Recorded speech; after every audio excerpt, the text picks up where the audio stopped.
Assalamualaikum warahmatullahi wabarakatuh. Alhamdulillah wal aqibatu lil muttaqin wala udwana illa 'alal zalimin. Asyhadu an la ilaha illallah wa asyhadu anna Muhammadan abduhu wa rasuluhu wa ba'd. Segala puji bagi Allah atas pertemuan kita di dunia online ini. Mudah-mudahan Allah memberikan sebuah pemahaman dan keyakinan yang luar biasa terhadap kebenaran-kebenaran yang dititipkannya kepada kita, dan salawat dan salam untuk Nabi kita Muhammad sallallahu alaihi wasallam atas semua perjuangan beliau untuk memastikan semua apa yang diturunkan oleh Allah berupa wahyu itu sampai kepada kita, walaupun berjarak ratusan tahun, lebih dari 1000 tahun beliau telah meninggalkan dunia, tapi wahyu tetap kita mendapatkan semuanya tanpa cacat dan celah. Kaum muslimin, para pendengar suara Kampar dan sahabat MUI, ya alhamdulillah kita dapat bertemu berbagi pengetahuan melalui akun ini, dan kita berharap pemahaman-pemahaman nanti itu betul-betul membantu kita untuk menambah keyakinan dan mempertajam pemikiran kita tentang Al-Quran. Yang judul yang akan kita fokus membahas hari ini adalah tentang Al-Quran sebagai data sumber atau sumber data kehidupan. Kaum muslimin, kaum muslimat, para pendengar suara Kampar dan sahabat MUI, sebagaimana kita mengetahui bahwa pada akhir zaman ini kita hidup sangat dimudahkan dengan mengakses data, baik dengan menggunakan HP maupun menggunakan laptop, ataupun nanti bahkan sampai kita masuk ke ilmu coding, kita betul-betul bisa menikmati sebuah kehidupan yang simpel, baik dalam menuntut ilmu, dalam bekerja, dalam belanja, ketika kita bisa mengakses data, baik itu online atau offline, maka kita menemukan kemudahan-kemudahan. Mudah-mudahan dengan kita berada pada zaman digital ini, kita menambah sebuah keyakinan bahwa ketika kita masuk ke dunia akses data, keyakinan dan kemudahan kehidupan dan prinsip-prinsip, bahkan sebuah perjuangan itu lebih nikmat dalam kita menjalaninya. Kaum muslimin, para pendengar suara Kampar dan sahabat MUI yang dirahmati Allah Subhanahu wa taala. Sebagaimana Allah Subhanahu wa taala mengatakan, a'udzubillahi minasyaitonirrajim, bal huwa Qur'anun Majid fi lauhim mahfuz. Bahkan Al-Quran itu adalah yang sangat mulia dan dia ada di lauhum mahfuz. Kaum muslimin rahimakumullah. Di sini kita memulai bahwa Al-Quran itu kita betul-betul yakin ada di lauh mahfuz. Bahkan di dalam surat Al-Hadid atau nantinya surat Yasin atau Al-Waqi'ah, banyak lagi yang memperjelas bahwa Al-Quran itu ada di lauh mahfuz. Dan kita tahu juga sumpah Allah di dalam surat Al-Waqi'ah, innahu laqur'anun karim fi kitabim maknun la yamassuhu illal mutahharun tanzilum min rabbil alamin. Bahwa Al-Quran itu yang sangat mulia ada di lauh mahfuz, tak ada yang bisa menyentuhnya kecuali orang-orang atau makhluk yang disucikan, yaitu para malaikat. Tanzilum min rabbil alamin, dan dia turun dari Sang Maha Pencipta alam semesta. Di sini kita betul-betul yakin bahwa Al-Quran ada di lauh mahfuz, dan lauh mahfuz itu merupakan sebuah catatan, catatan data tentang kehidupan kita ya, baik yang dulu maupun sekarang ataupun yang akan datang, bahkan ya kehidupan kita di akhirat nanti. Ya. Di dalam ayat yang lain Allah mengatakan ma asaba bim musibatin fil ardi wala fi anfusikum illa fi kitabim min qabli an nabra'aha. Inna zalika 'ala Allah yasir. Bahwa ya apapun yang menimpa ya pada bumi dan diri kita itu telah ditetapkan oleh Allah ya sebelum kejadian tersebut. Kalau kita lihat lagi ya di hadis yang diriwayatkan oleh ya Abdullah bin Amr bin As ya yang tercatat di dalam kitab Muslim, kataballahu maqadiral khalaiq qabla an yakhluqa samawati wal arda bi khamsina alf sanah. Allah telah menetapkan semua ukuran, semua kualiti, semua kuantiti dari makhluk-makhluk sebelum diciptakan langit dan bumi itu khamsina alfa, 50.000 tahun. Berarti ini data yang sangat luar biasa ya yang dibikin itu sebelum penciptaan langit dan bumi, yaitu 50.000 tahun. Dan 50.000 tahun di sisi Allah, wallahu a'lam bishawab. Yang jelas ya kita betul-betul yakin bahwa ya ini Lauhul Mahfuz adalah pusat data. Ya, ketika kita mengetahui Al-Quran itu ada di Lauhul Mahfuz, maka ya kita paham ya apa yang ada di Al-Quran dan As-Sunnah tidak akan pernah bercanggah atau tidak pernah berlawanan dengan Lauhul Mahfuz. Ya, dalam arti bahwa Al-Quran itu adalah sebuah akses data terhadap Lauhul Mahfuz tersebut. Maka kaum muslimin rahimakumullah. Ya, di awal kita udah memberikan pandangan bahwa ketika kita bisa akses kepada data, apalagi data itu valid, ya, maka kehidupan itu betul-betul luar biasa, simpel dan sangat nikmat. Lihatlah ya bagaimana orang hari ini mengambil ya semua keputusan dan tindakan itu akses kepada data-data yang ada di komputer-komputer mereka. Ya, baik itu berbentuk nantinya ya keputusan-keputusan semua di tataran pemerintah, di masyarakat, di dunia pendidikan, di dunia kerja itu sangat menyimpelkan. Ya, bahkan lihatlah hari ini ya dalam masalah belanja pun ya kita menemukan sebuah kehidupan yang sangat simpel karena kita bisa akses kepada data online, data kita belanja online dan semua yang betul-betul itu berdasarkan data. Bahkan secara simpel, lihatlah kita semuanya berkomunikasi, juga akses kepada data ke sosial media. Ya, baik itu WhatsApp, baik itu IG, baik itu nantinya Facebook dan lain-lainnya. Kita tak ragu untuk menelpon saudara-saudara kita.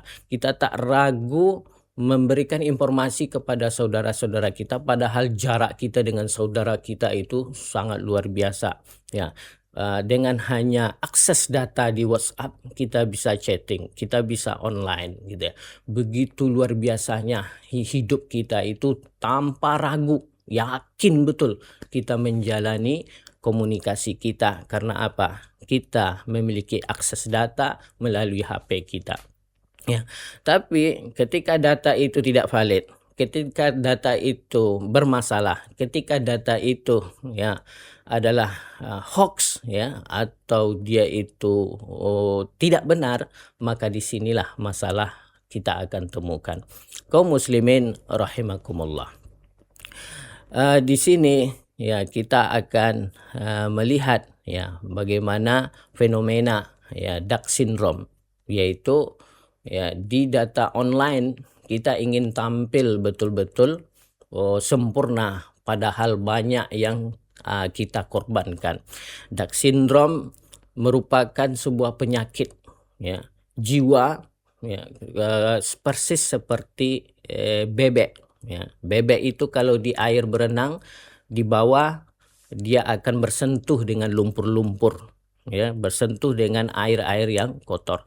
Tapi tengoklah badannya yang di atas itu mengkilap, ya, sempurna, bagus, indahnya bebek di atas air gitu ya. Dalam arti kata sindrom ini dia mau tampil ideal, dia mau tampil sempurna walaupun ya dia harus mengorbankan jiwanya, walaupun hatinya harus tersakiti, ya, tapi mereka siap untuk tampil dengan sempurna. Inilah ya permasalahan-permasalahannya, sehingga ada banyak data-data yang harus dirombak, ada yang harus dimanipulasi, ya, sehingga kita temukan permasalahan-permasalahan ini terutama pada anak-anak. Walaupun mereka ya harus mengorbankan duit, harus mengorbankan hubungannya dengan ayah dan ibu, tapi mereka harus tampil ya di dalam sosial media itu harus sempurna. Nah, kalaupun nantinya harus ya menghabiskan dana banyak-banyak, ya, bahkan ada yang harus mencuri, harus ada melakukan sebuah manipulasi di dalam mengambil semua sumber-sumber daya untuk membiayai bagaimana mereka tampil di dalam dunia sosial media atau online secara sempurna, mereka akan korbankan itu semua. Jadi dark syndrome ini fenomena yang sangat ya kita sayangkan. Karena apa? Mereka masuk kepada data yang tidak valid, masuk kepada data yang penuh rekayasa. Ya, kita tengok lagi kehidupan anak-anak, asik dengan game, rata-rata itu ada di sana tampilan-tampilan horor, ada di sana tampilan-tampilan seksual, ada di sana tampilan-tampilan yang membuat mereka kasar, karena di game pasti hanya ada bagaimana membunuh lawan, menghancurkan lawan, tidak ada diberi kesempatan sedikit pun. Jadi jiwa-jiwa yang betul-betul ya di luar nalar ya kalau kita bawa ke dunia nyata. Tapi apa? Akses datanya sangat sempurna. Mereka akses data gamenya betul-betul menikmati. Habis waktu kehidupan mereka dalam mengakses data ya game itu, sehingga bahkan mereka mau mengorbankan segala sesuatu untuk membiayai kegiatan-kegiatan mereka yang akses kepada data tersebut. Jadi fenomena ini sangat disayangkan. Karena apa? Ya, banyak mereka harus mengorbankan jiwa. Banyak nanti mengorbankan hubungan dengan keluarga, hubungan dengan guru, hubungan dengan sesama. Ya, untuk apa? Harus tampil luar biasa, harus tampil maksimal di dalam dunia digital tadi. Maka kaum muslimin rahimakumullah, mari kita betul-betul memahami ketika kita akses data, ketika bisa kita masuk ke sebuah data kehidupan, maka apa? Kita lihat bagaimana orang yakinnya luar biasa, betul-betul tak bisa diganggu gugat bahkan ketika mereka menjalani kehidupan ini berdasarkan data. Ya. Makanya dengan ayat-ayat yang kita bacakan di awal tadi, ya kita paham bahwa ya kehidupan ini ada datanya. Ya. Kehidupan dunia kita ya betul-betul tidak begitu saja, ya, dan tidak pula ditinggalkan sia-sia oleh Allah. Ayyutraka sudah tak ditinggalkan. Tapi apa? Allah membikinnya semuanya berdasarkan data yang valid, dan data Allah semuanya kita yakin tak ada satupun yang salah. Baik ketika Allah cerita yang dulu-dulu, cerita tentang yang sekarang, cerita yang besok, bahkan cerita tentang surga neraka. Semua data yang ditampilkan oleh Allah Subhanahu wa taala pasti itulah yang terjadi. Itulah yang sesuai dengan realita. Takkan pernah meleset. Maka kaum muslimin, mana yang lebih berharga? Mau kita menghabiskan duit berjuta-juta membeli alat-alat digital, HP, kemudian laptop, kemudian komputer untuk apa? Mendapatkan data-data kehidupan yang kita bahkan tidak bisa memastikan itu valid atau tidak. Atau yang berharga itu adalah data kehidupan yang diberi oleh Allah, yaitu Al-Quran yang akses kita bisa langsung kepada Lauh Mahfuz. Ya. Bal huwa Qur'anum Majid fi Lauhim Mahfuz. Al-Quran itu betul-betul ya merupakan akses kita kepada lauh mahfuz. Karena apa? Ya, Al-Quran dipelihara dan tidak bisa diganggu gugat dan tidak bisa dirubah. Karena makna lauh mahfuz, lauh itu adalah ya papan yang menjelaskan tentang papan yang bisa ditulis, dan di dalam banyak riwayat kita akan temukan ya itu lauh mahfuz, dan ada qalam yaitu pena yang menulisnya itu terbuat dari cahaya, tintanya dari cahaya.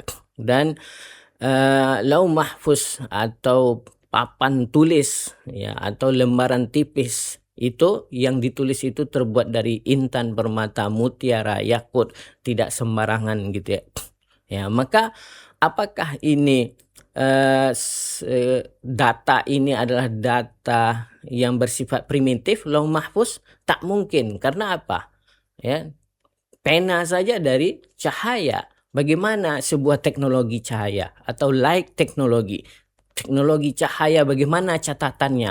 Belum lagi kalau kita pelajari bagaimana data kita secara biologi, yaitu DNA. Itu rantai DNA itu ya hanya tersimpan di dalam nukleus atau inti sel. Sel dalam tubuh kita kecil, sedangkan inti sel tentu lebih kecil. Dan dalam setiap sel itu semua informasi tubuh kita mulai dari ujung rambut sampai ujung kaki itu lengkap. Baik bentuknya, baik itu masanya, baik itu waktunya, pertumbuhannya, itu semua data ke diri kita ada di DNA ini. Dan Allah hanya membuat data pribadi kita saja itu dalam inti sel sangat kecil. Tentu data tentang alam semesta ini itu betul-betul sangat mudah bagi Allah untuk membuat data yang lengkap, dan itu tidak susah ya bagaimana data itu ditampilkan oleh Allah dalam lauh mahfuz. Dan Al-Quran adalah ya ayyuhan nas qad ja'akum mau'izatum mir rabbikum, wahai manusia, bahwa telah datang kepada kalian pelajaran dari Rabb engkau, yaitu Al-Quran, sifaul lima fis sudur wa hudaw wa rahmatul lil mu'minin, bahwa itu petunjuk kita, itu adalah sebuah rahmat bagi orang mukmin yang bisa akses kepada data. Dan mudah-mudahan keyakinan ini bahwa kehidupan kita ketika cocok dengan Al-Quran dan Sunnah, maka itulah kehidupan yang sesuai, yang valid dengan data, dan tidak akan pernah salah sampai nanti kita berjumpa di surga Jannatul Naim. Mudah-mudahan Allah memberikan kepada kita pemahaman terus tentang berharganya Al-Quran sebagai sumber data kehidupan kita. Fa'tabiru ya ulil absar la'allakum tuflihun. Billahi taufiq wa hidayah. Assalamualaikum warahmatullahi wabarakatuh.